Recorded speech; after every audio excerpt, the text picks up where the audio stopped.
Bapak dan anak warga Kampung Cikadondong, Kecamatan Sukaresmi ini digelandang aparat Satreskrim Polres Cianjur, Jawa Barat atas tindakan keji mutilasi. Hasil pemeriksaan polisi, YR 37 tahun merupakan otak pembunuhan dan mutilasi ibu serta anak kandungnya yang baru berusia 3 tahun. Pembunuhan tersebut dilatar belakangi dendam kesumat YR terhadap ibu kandungnya, Lilis. Menurut polisi, CH 60 tahun punya niat lain, yakni ingin menguasai perhiasan emas istrinya karena memiliki utang 90 juta rupiah. Terungkapnya kasus mutilasi yang terjadi pada 21 April lalu itu bermula dari warga Kampung Cikadondong yang menemukan tengkorak di area perkebunan pada 4 Mei. Keesokan harinya, warga kembali menemukan potongan tulang tangan dan kaki di saluran irigasi. Polisi yang melakukan olah TKP mencurigai aktivitas CR dan CH yang tertutup dari warga. Saat petugas mendatangi rumah keduanya, petugas mencium bau busuk yang menyengat. Saat digeledah, ditemukan sisa bagian tubuh manusia yang direndam air. Tersangka perempuan ini, YR, ini mengaku sakit hati karena yang bersangkutan ini 3 bersaudara merasa selama dia hidup menjadi anak pertama, keinginan yang bersangkutan tidak pernah dipenuhi oleh korban. Untuk mempertanggungjawabkan perbuatannya, kedua pelaku terancam hukuman mati atau penjara seumur hidup. Dari Cianjur, Jawa Barat, Muhammad Andi Ihsan melaporkan.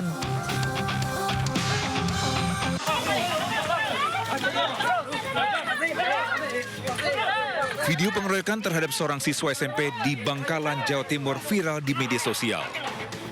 Korban dianiaya sejumlah teman dan keluarga temannya. Sementara beberapa orang lainnya yang ada di lokasi hanya menonton tanpa melerai. Usai kejadian, keluarga korban langsung melaporkannya ke Polres Bangkalan. Polisi kemudian memeriksa korban dan sejumlah saksi. Dari keterangan korban, insiden ini berawal dari razia rambut di sekolah. Namun pelaku berhasil lolos dari razia rambut. Korban pun dengan iseng menggunting kunci rambut pelaku. Keisengan ini berbuntut panjang karena pelaku mengadukannya ke keluarga dan berujung pengeroyokan. Dinas Pendidikan setempat pun turun tangan untuk menangani kasus ini bersama kepolisian dan pihak sekolah. Dari Bangkalan, Jawa Timur, Taufik Syahrawi, iNews melaporkan.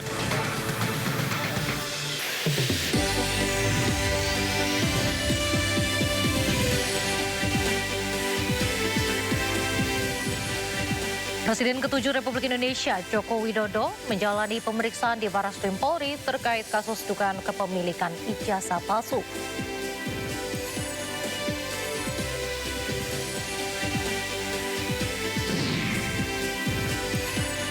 Komisi Pemberantasan Korupsi menggeledah kantor Kementerian Tenaga Kerja.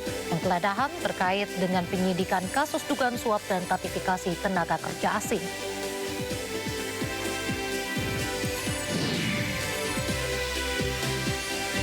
Perdana Menteri Israel, Benjamin Netanyahu, menyatakan bahwa Israel akan segera mengambil alih kendali atas seluruh wilayah Gaza.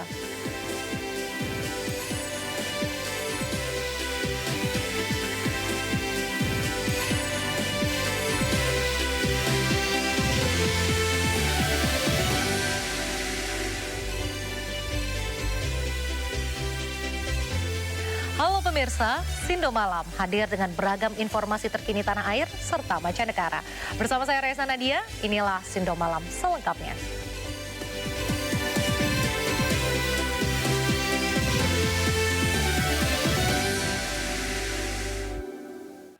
Pemirsa, Presiden ke-7 Republik Indonesia Joko Widodo menjalani pemeriksaan di Barreskrim Polri terkait kasus dugaan kepemilikan ijazah palsu. Jokowi enggan menunjukkan ijazah aslinya dan akan memperlihatkannya saat di pengadilan. Joko Widodo dan kuasa hukumnya tiba di Barreskrim Polri sekitar pukul 9:40 waktu Indonesia Barat pagi tadi. Jokowi mengaku dicecar 22 pertanyaan oleh penyidik. Jokowi mengambil kembali ijazahnya yang pekan lalu diserahkan keluarganya ke penyidik untuk diperiksa. Namun Jokowi enggan menunjukkan ijazah aslinya dan akan memperlihatkannya saat di pengadilan. Adapun pemeriksaan hari ini merupakan tindak lanjut atas aduan yang dilayangkan sejumlah pihak yang tergabung dalam tim pembela ulama dan aktivis.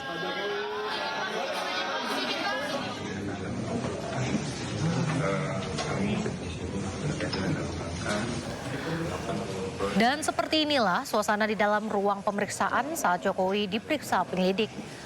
Jokowi yang mengenakan batik coklat dan kopiah hitam nampak dihadapkan oleh 2 orang penyelidik Polri. Dengan didampingi kuasa hukumnya, Jokowi pun terlihat cukup tenang menghadapi pemeriksaan ini. Pemeriksaan terhadap Jokowi ini berlangsung selama kurang lebih 1 jam.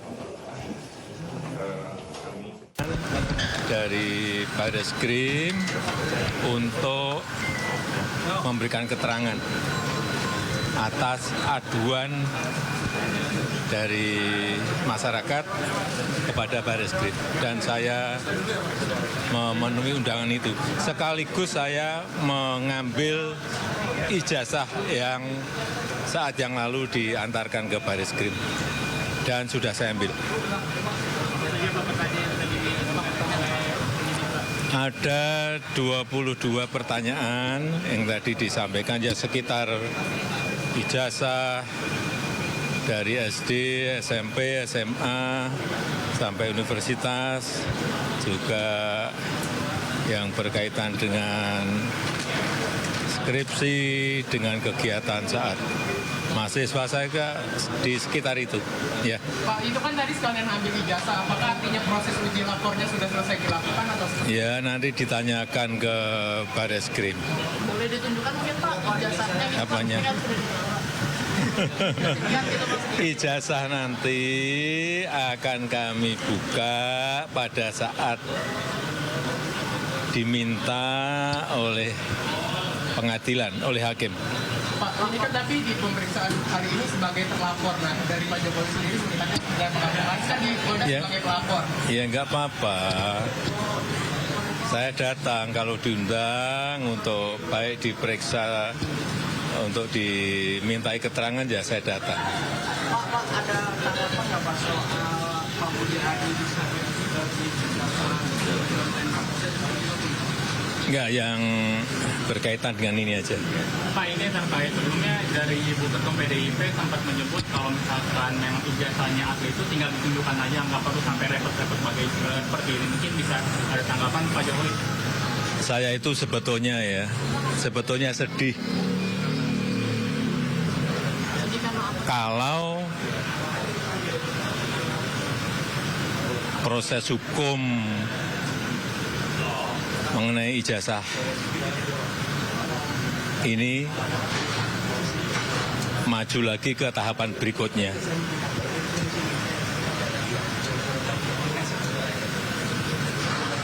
Saya kasihan, tapi ya ini kan sudah keterlaluan, jadi ya kita tunggu proses hukum selanjutnya. Ya, saya rasa itu aja. Kasih. Artinya tidak ada restoratif justice atau mediasi. Gimana?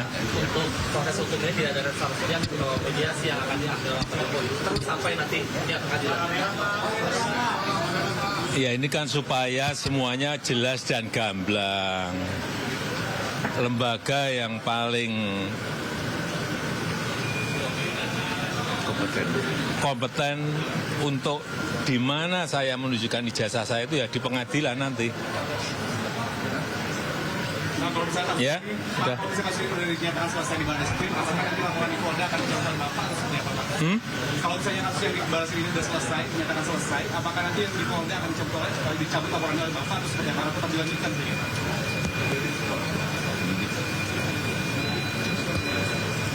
Terima kasih. Pemirsa, kuasa hukum Joko Widodo, Yakub Hasibuan, menyebut pemanggilan hari ini merupakan pemeriksaan tahap kedua. Pihaknya juga masih menunggu hasil pemeriksaan laboratorium forensik terkait uji keaslian ijazah Jokowi. Diminta oleh para penyelidik di Bareskrim sehubungan dengan adanya pengaduan masyarakat atas nama TPUA atau Saudara Egy Sujana mengenai adanya dugaan pemalsuan atau penggunaan ijazah palsu. Jadi hari ini Pak Jokowi itu hadir sebagai pihak yang diadukan atau pihak yang dilaporkan. Jadi ini sedikit berbeda sama yang di Polda terakhir. Di Polda itu Pak Jokowi sebagai pelapor atas dugaan tindak pidana pencemaran nama baik atau fitnah. Di sini Pak Jokowi diadukan sebagai terlapor. Nah, kemarin itu minggu lalu Pak Jokowi juga sudah memberikan melalui keluarganya dan juga kami dampingi ijazah aslinya untuk dilakukan tes di Puslap 4. Jadi itu yang pertama kemarin kan. Ini yang kedua nih. Tahap yang kedua adalah Pak Jokowi dimintakan keterangannya. Dan sebagaimana kita selalu sampaikan di awal, Pak Jokowi tentunya sangat menghormati, sangat mendukung proses hukum yang ada, dan sangat kooperatif jika dibutuhkan informasi atau dibutuhkan dokumen tambahan dalam rangka proses penyelidikan. Jadi hari ini Pak Jokowi menjalankan tugasnya sebagai warga negara yang taat hukum yang baik. Ketika dimintakan keterangan oleh penyelidik, beliau hadir langsung untuk memberikannya. Mas, tadi disampaikan nggak sih dari penyidik hasil pemeriksaan ijazah Pak Jokowi asli atau ada keraguan atau juga? Belum ada. Kita belum disampaikan sama sekali informasi itu. Ya kami juga masih menunggu. Kalau dari kami kan tentunya kami sudah yakin sebelum tahap pihak ini sampai ke tahap ini kan kita sudah yakin itu ijazah memang asli. Cuman karena memang ada proses yang harus dilalui, proses hukum yang ada, pemeriksaan Puslap 4, ya maka kami tunggu. Jadi ini kami masih menunggu juga hasil rilis resmi lah. Sebelumnya, adik ipar Joko Widodo datang ke Barreskrim Polri membawa ijazah SMA dan kuliah Jokowi. Ijazah tersebut diuji di laboratorium forensik oleh penyidik Barreskrim.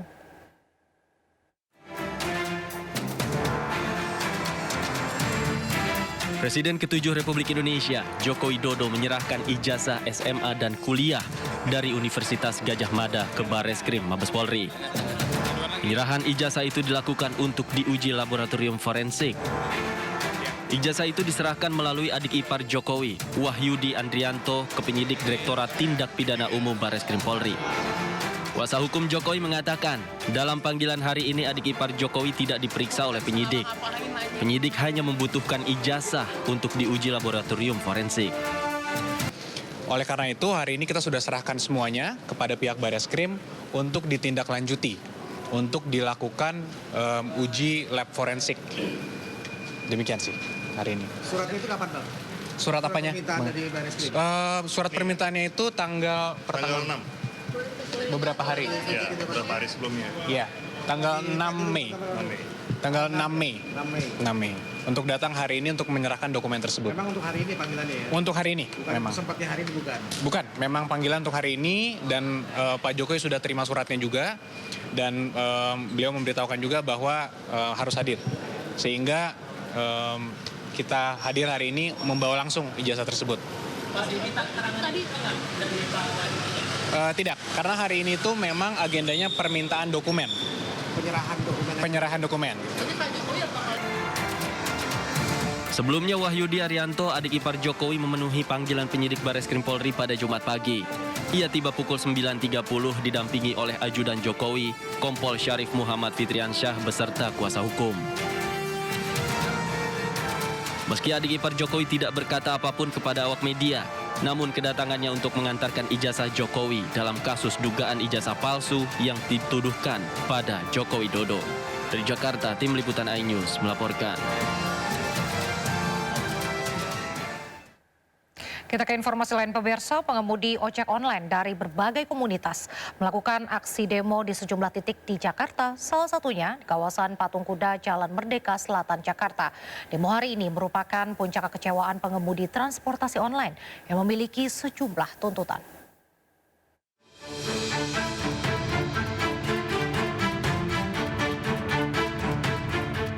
Ribuan pengemudi ojek online menggelar unjuk rasa besar-besaran secara serentak dan mematikan aplikasi. Unjuk rasa ini menyasar sejumlah lokasi strategis di Jakarta, diantaranya kawasan Patung Kuda, Kementerian Perhubungan, DPR RI, serta kantor-kantor perusahaan aplikasi.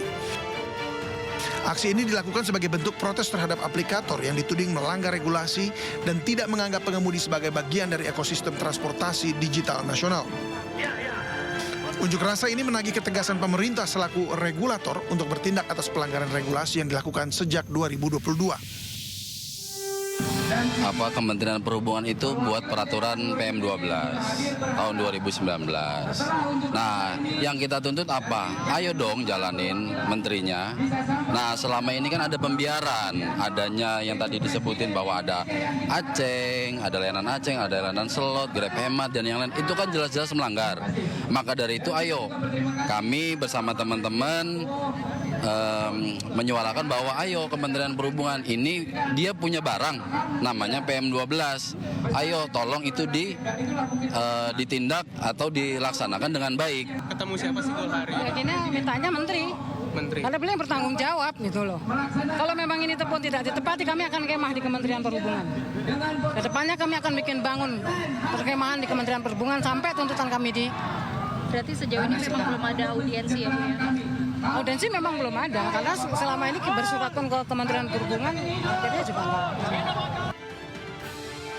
5 tuntutan yang disampaikan adalah: pertama, Presiden Republik Indonesia dan Menteri Perhubungan memberikan sanksi tegas kepada perusahaan aplikasi pelanggar regulasi.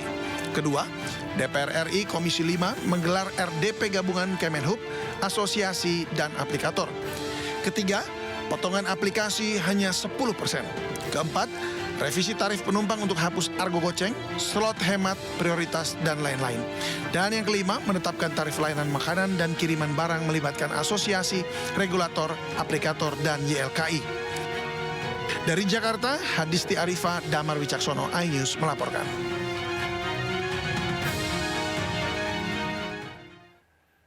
Ribuan pengemudi ojek online di berbagai daerah serentak menggelar aksi unjuk rasa.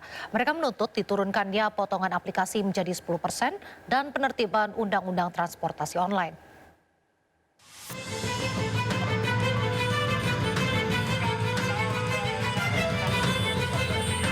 Puluhan pengemudi ojek online yang tergabung dalam kelompok Serikat Pengemudi Transportasi Ojol atau SEPETA berkumpul di Jalan Sudirman, Tangerang, Banten. Mereka berkonvoi dari Tangerang menuju gedung Kementerian Perhubungan. Massa menuntut penetapan batas potongan tarif oleh aplikator sebesar 10%.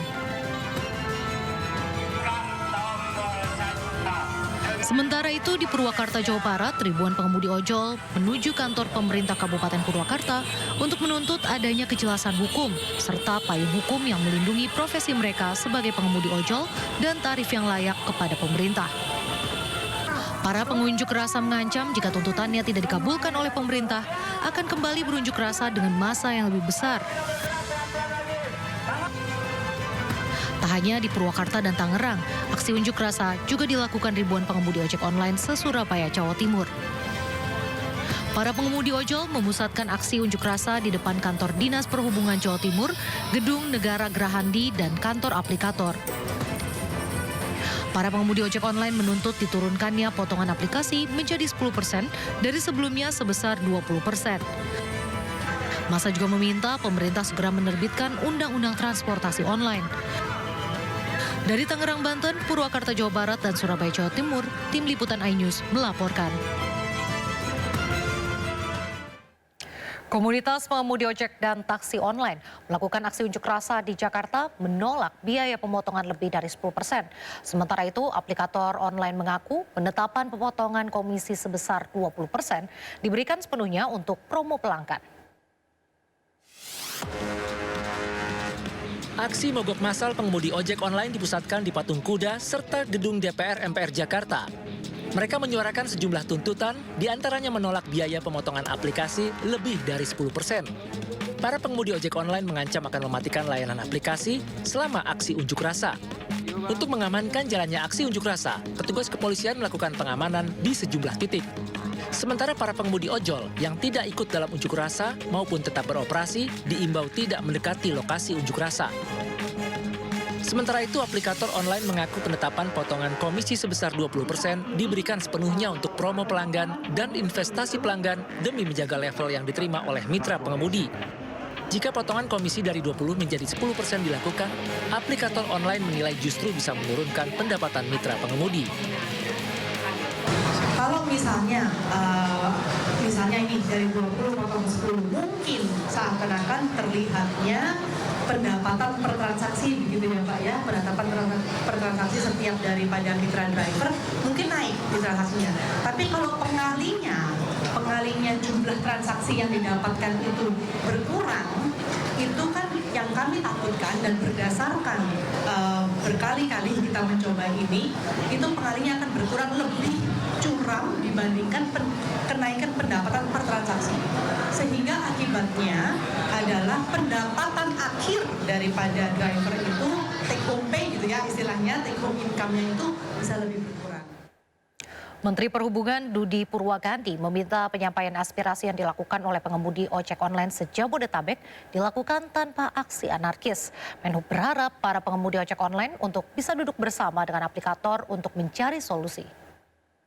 Kami tidak bisa mencegah pihak yang akan melakukan menyampaikan aspirasi. Saya tidak ingin menyampaikan sebagai itu, tapi ini aspirasi. Silakan saja menyampaikan aspirasi. Tapi saya tentunya berharap bahwa apabila mereka adalah para mitra, sebaiknya aspirasi itu disampaikan langsung kepada para aplikator. Karena disinilah tempat mereka berinteraksi. Sebaiknya itu disampaikan kepada aplikator, dan kami sudah dengar tadi, tentunya dan para aplikator tadi sudah menjawab. Apabila memang kurang puas, kali tadi saya sampaikan bahwa kita memang harus duduk lagi, harus duduk bicara dengan semua pihak, semua ekosistem stakeholder yang terkait dalam ekosistem ini, sehingga kita mencari mana yang terbaik untuk menjawab permasalahan atau hal-hal yang diangkat oleh para mitra. Ke informasi selanjutnya pemirsa, nama mantan Menteri Komunikasi dan Informatika Budi Aris Setiadi muncul dalam dakwaan jaksa penuntut umum di persidangan perkara judi online yang menghadirkan 4 terdakwa dari Komdigi. Dalam dakwaan tersebut, Budi Aris disebut mendapatkan 50% untuk amankan situs judi online. Terkait munculnya nama Budi Ari dalam dakwaan jaksa, Kepala Pusat Penerangan Hukum Kejagung, Harli Siregar menyebut berkas perkara yang disusun penyidik berdasarkan bukti-bukti yang ditemukan saat penyelidikan. Dalam perkara ini sudah ada sejumlah orang yang telah dijadikan tersangka. Hari memastikan jika nanti dibutuhkan untuk dijadikan saksi, JPU akan menghadirkan Budi Ari di persidangan. Kejaksaan menyerahkan sepenuhnya kepada majelis hakim apakah perlu menghadirkan Budi Ari yang saat ini menjabat Menteri Koperasi. Ada keterangan-keterangan saksi kan? Nah, itu tadi yang kalau kita kembali ke pasal 184 KUHP itu ada keterangan saksi di situ. Ada mungkin ya, ada keterangan ahli, ya. Ada surat, ya. Ada keterangan para tersangka atau terdakwa. Ada petunjuk. Petunjuk tentu diperoleh dari barang bukti yang ada. Nah, tidak harus dari keterangan yang bersangkutan, tetapi bisa dari keterangan-keterangan lain yang ada dalam berkas perkara. Nah, itu yang saya sebutkan tadi, yang perlu kita pastikan adalah apakah yang bersangkutan itu pernah diperiksa sebagai saksi di dalam berkas perkara. Masuk nggak yang bersangkutan dalam daftar saksi? Kalau masuk, tentu nanti penuntut umum bisa menjadwal untuk dipanggil dan diperiksa di persidangan.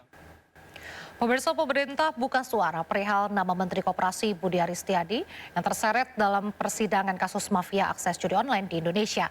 Kepala Kantor Komunikasi Kepresidenan menyebut pemerintah menghormati proses hukum yang berjalan dan tak akan mengintervensi. Menghormati proses hukum. Jadi biarkan saja proses hukum ini berjalan dan kita yakin proses hukum ini akan membuka semuanya dengan terang benderang. Jadi yang salah akan dibilang salah di situ, yang tidak bersalah juga jangan dipaksakan jadi salah kan. Yang tidak bersalah juga nanti tentu akan terbukti tidak bersalah.